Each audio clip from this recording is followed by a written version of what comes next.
Hi everyone, welcome back to Bobble Pod. I'm Manny, CEO of Bobble Digital. Thanks for joining us on this next episode. Don't forget to like, follow, subscribe our podcast, and your feedback is great. We hope you enjoy the first 3 episodes since we launched into season 3. This episode is more about just talking about getting latest digital trends, what's going on, and me giving almost like my opinion of, what's hot right now, what's not. So this is almost like a news roundup from Manny or hashtag Mr. Bobble. We really need to get Mr. Bobble trending and maybe rival Mr. Beast. I don't know. I mean, he's too big right now, isn't he? Let's be realistic. Getting a lot of nodded heads. But I have this idea of Mr. Bobble, and some shameless promotion. This episode is brought to you by Bobble Digital Water Balls. I should really start an e-commerce. The amount of Bobble branding I've done, anyone who's watching or listening, the amount of branding I've been doing recently to the point where my family is like, that's enough. That's enough. Like, if I could brand it, I would. I'd even have my employees just walking around in blue with Bobble Digital elements. I'm surprised I don't even have a tattoo of Bobble Digital yet on myself. I'm not going to do that, for the record. But we have some questions from some of the recordings we've done. So I'm going to introduce Josh, who's our videographer. Hi, Josh. Hello. So, sort of in the last sort of episode, you were speaking about Google automation. And at the start of the year, my Instagram account got hacked. When it came to it, there is zero support from Instagram, nothing you can do about it. How sort of damaging is that for small businesses or certain people, influencers that will rely on platforms like Instagram, Facebook? And if they get shut down, what could they do? That's a really good question. Obviously, your Instagram getting hacked. I actually remember that because obviously me and Josh work separately, and I did have a go at the guy who actually did respond, remember, in the chat. And that is, and again, calling out Meta now, that is something you need to improve on, because it's, I mean, no offense, Josh, it's your own fault. You should have had 2-factor authentication on and maybe a stronger password. Maybe that'll cheat you in the future. But jokes aside, it's frustrating because you had so much content of work you had done on there. Yeah, you had so much content on there, historical projects, people's wedding highlights videos, and were you uploading that from your mobile phone or from? Yeah, mobile. So although you historically have the content physically, it's the painstaking of uploading it, and you can't just upload that content again. You've had to rebuild your following, your followers, the content, the engagement. People would know that channel, that page. You've had to kind of rename your page because you can't have the same name again. Yeah. And yeah, it is frustrating. And Instagram support and Facebook support with that kind of stuff is very, very poor. It's limited. I've not been in a position where I've had anything hacked. Sorry if you're hearing that. That's me saying touch wood, or tap the head as we do in Yorkshire. But yeah, from my perspective, obviously it is poor. There's nothing that small businesses can do except have strong protocols in place in terms of who has access to the Instagram, secure passwords, using stuff like LastPass, or, having, authenticated key-based passwords. So basically, key generated. So it's like symbols, letters, numbers. The stronger, the longer, the harder the password is to crack, the less likely you're going to get hacked. But you should also have like a second stage verification. So for example, we use Meta Business Suite, which is what it's called now.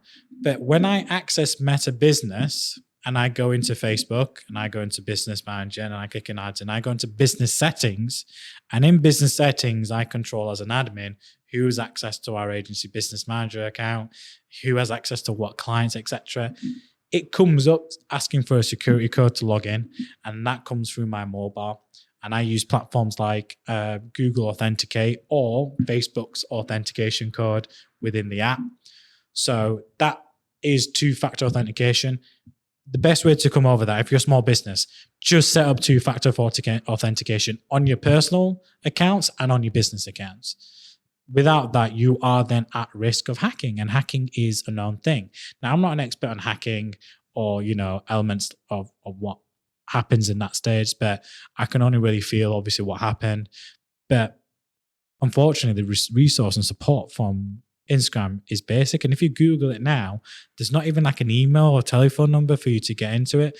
And then claiming, that back is like the who's hacked your account can then go in and change everything, and you lost all the content because they started deleting it and started putting out other content around investing, which turned into a scam account, unfortunately.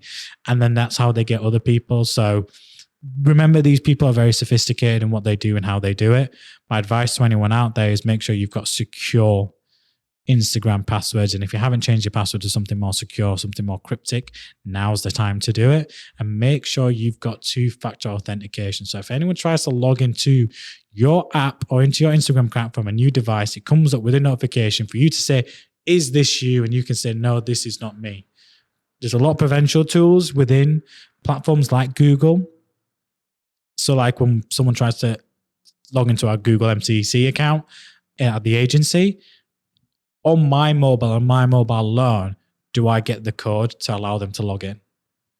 And at which point I drop into the WhatsApp group with an agency, who's requested this code? They'll say, oh man, it's me requesting the code. So I know, and then I have a log of who went on at what time from what device. So it's just improving your security element. So with your new Instagram account, mate, I would suggest that you make sure you've got a very strong password in there, and that you make sure you've got two-factor authentication set up with your device. On the automation side of it, what should these companies be doing? So if you go to Instagram or Facebook because you're wanting to do ads, something like that, you will be able to get hold of someone because it's all about money. They'll be getting money from it. But from the support side of it, it's just non-existent. But do you blame, not to play devil's advocate here, do you blame them? Where they're going to put their resource and support to is where they make their revenue and money from.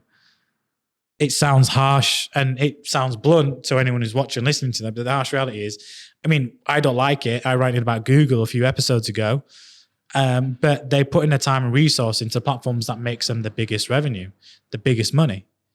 So it's, yes, if you go into, Google ads, or if you go into Facebook ads manager and you can get resource, you can chat to someone within Messenger, first line support, you can chat to someone on Google, you can get them to call you back.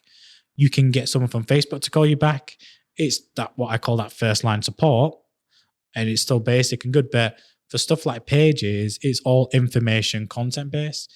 They don't want to put people and resources behind elements like that because it's a cost to them as a business on something that provides no revenue at all. It provides content and they need content on the site to have revenue. But in the grand scheme of things, unfortunately, you're not a verified blue tick user on Instagram for them to actually take that into significant consideration. In that case, I think it would have been a different story. And that just sounds harsh. I know when I'm saying it, it sounds very, very harsh. But unfortunately, that's the reality. They're only going to put their resource of time into elements. And for everything else, they can just give you helpful tips and a hub of how to do and how to contact them and do it via email and come back to you a month later. But by that time, the damage is done. So the only thing you can do is make sure you have things in place to prevent it before anything else. It's frustrating. I understand it. It's not nice. Sorry, Josh is giving me teary-eyed looks. It's like that Snapchat filter where you have the unhappy face that's been launched, It's absolutely funny. Speaking of which, I saw a video on TikTok of someone doing that with the F1 intro. Absolutely hilarious. Unfortunately, there's nothing you can do apart from, if you had noticed it, go in and log in and say reset password. I forgot my password, and make sure it's linked to your email address or number, and make sure when you're on your mobile phone, no one has access to your app. But I'm assuming it was probably a basic password that you had. No, well, I don't know what kind of caused it. But again, anyone can be open to those kind of hacks and attacks, and it's not nice. But they will only do it with people where the following is decent. So no, I'd be surprised if someone hacked me, because I only have, like, on my personal Instagram, I only have like 500 followers. But that's my close friends and family. Potentially our Bobble Digital one, because we're building up, thousands of followers now. Potentially in the future. But again, we try to back everything up that we can and have two-factor authentication.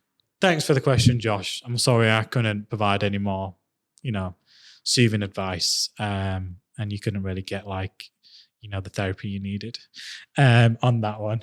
He's laughing now. So no, but a lot is kind of happening in the marketing world, and it's good that you raised that question. I wanted to go through just a couple of things around about when I get asked questions from clients is like they're very, very performance focused. So a lot of clients are like, they care about the number of conversions, the number of leads, the number of contacts, the number of sales, the value of revenue. And it can fluctuate month to month. Seasonality plays a key role in e-commerce. Seasonality plays a role at different times with different kind of businesses, different industries. But if you want that steady stream of conversions and sales in e-commerce to come through, don't just assume that it's going to come from just doing highly optimized performance campaigns on Google, Facebook, Instagram, and video campaigns. If people don't know what your company does or who your company is, how do you expect them to buy into you? There's a level of trust and brand building that you need to do. And what I find is when clients say, oh, well, we need to get our conversion rate up to 7%. How do you expect to achieve that when you're new to market or you've only been running for a few years and you're competing against some of the bigger brands out there that people know? There's a reason why IKEA and all these furniture companies do really well. They built their brand over time. They're huge. People are more likely to go to that website to search for a particular product than yours. But if they're not going directly to the website and they're searching for it in Google, that's where you need to be doing your brand building. And the best platform to do your brand building on is YouTube. YouTube is the best platform to do your brand building on, as well as social media. I talked about how platforms like, Instagram used to be discovery and YouTube used to be discovery. But now, they used to be, they used to be discovery, but now conversion led. And it's true, but it still plays a role in terms of what I call top of the funnel marketing, where you've got to get your name out there. A lot of clients come out to us and say, oh, well, we had 200 conversions this month, but we had 250 last month. It's like, well, how much time are you spending on your brand? Brand and performance together is the ultimate superpower. And you will see some of the bigger agencies doing this. I'm trying to advocate our clients and any new prospects to come into is like, you need to consider that some of your budget needs to go into brand building. You can't launch a new product unless people know what it does and what the benefits of it are. You need to be creating content on your website about that product. You need to be creating relevant articles and blogs about the benefits of, this product provides or this service provides, or what it means, or what the terminology, what it means, or what steps you should take to consider this business to business service, etc. A whole array of things you need to consider. But stuff like video on that page that introduces and talks about what it is, but talking about your company and what you specialize in. We do a lot of video at Bobble. We do our videos around bite size. We do the vodcast here for the podcast. And when we're out at events, we create, highlight videos. Big shout out to Josh, who does most of our video work. Thank you, Josh. But we're creating video content explaining who we are and what we do. When we did our first ever exhibition at Marketing Showcase in Manchester, we had a TV screen there and we had a 4 or 5 minute video that explained who we were as a company and what we offered and showed different elements and fun things we had done as a company, from the M&M video down in London to our commitment to the Rainforest Trust, through to, our commitment to, stuff that I've done with Wellbeing Week, stuff that we've done with Bite Size Podcast. So much video content we'd occurred that we've done it. And actual examples of like video projects we've done. We're not a video agency, but we do delve into other projects where it's relevant, or we're trying to expand our focus because video is such a key element. So branding is really, really, really important for you as a company, along with performance. If you want to get a lower cost per acquisition, lower cost per new customer, if you want to get a lower cost per lead from your business, start focusing on if you've plateaued and you've hit your peak or the lowest peak you can achieve in terms of cost per acquisition, the question comes down to, well, actually, what else can you do? And it isn't really homing down on the optimization within Google Ads and Facebook and LinkedIn and all these platforms. It's like, well, actually, what else can you do? Which, yes, will cost more money, but ultimately will drive more revenue for you, which is, where's the brand campaign? We've got some furniture clients right now. I'm thinking, well, actually, we're doing a lot of performance-based stuff, but we're kind of like plateauing with what we're able to achieve. There's only so much recommendations within a platform you can do. And we're always coming up with new ideas, new ad types, new content types that we recommend to our clients. But ultimately, without brand, you can't achieve optimum performance. And I don't mean you need to go spend £20,000 doing a brand campaign. What I mean to do, you need to subtly introduce brand campaigns into the platforms where you're focused on performance as well, because that will improve not just a performance campaign, but it will drive more new traffic to your website as well, whether you're a business individual or e-commerce. And the benefit of that is you can then focus on performance tactics like retargeting and then create lookalike audiences from that. So you see the benefit of doing it is that if you focus on a brand campaign and drive new people to your website based on the products you provide, you've got a whole new data pool of people to retarget or create new audiences from, which will support the wider performance campaigns you're doing. And it works. So I really want to focus this one on obviously answering some questions from the last few episodes that we've recorded here today from Callum and Josh, and obviously touch on that point from Instagram. But also I really want to get through if you're struggling right now with performance, you need to start looking at what you're doing as a brand perspective to support that performance of that campaign as a business. So if you're looking at your agency, if you're looking at your ad accounts, whether it's Facebook, Google, and you're thinking, the results have been a bit static or slightly dropping off, the market's changing to what it was after lockdown in terms of e-commerce. We do see people now back out and about, spending more money in travel and tourism, traveling again with restrictions uplifted. But don't forget, look at the cost of rising in terms of living standards. So that has had an impact on the ability of people to spend money compared to when they're at home on furlough and they didn't have cost of going out and eating out. They were saving more money. They were spending a lot of money on household goods. But now with the cost of bills increasing, and it's unfair and something needs to be done. And the recent budget, and I'm going to give my personal opinion, wasn't good at all. It needs to be improved. But that impacts your performance as a business. Not if you're B2B, it really depends on the business performance, but if you're consumer-led, that is going to impact you. The cost of living and the increase in the cost of living is going to impact people's ability to afford your products. And there's other impacts we see our clients having from the cost of shipping costs into the UK and the shipping container crisis that happened. So there's a lot of variables and elements out of control that impact performance as well, not just, performance and brand. So please take that into consideration. Have a holistic view of what the hell is going on in your industry. Have a look at how your competitors are doing. Have a look at where you were at this point last year when the online space was completely different, and where do you think it's going, and start focusing on elements you can improve. But now's the time to start investing more into your brand and building your brand portfolio up, gaining online market share, attracting new customers to be able to do more performance related tactics within your accounts. So brand and performance together is a superpower. That's what I want you to take away from this podcast. Again, any further specific questions, reach out to us directly. Add me on LinkedIn. Again, final reminder, don't forget to follow, like, subscribe, Bobble Pod. And thank you again for listening for this episode. And I look forward to bringing some guests to our next series of episodes that we'll be bringing out after episode 4.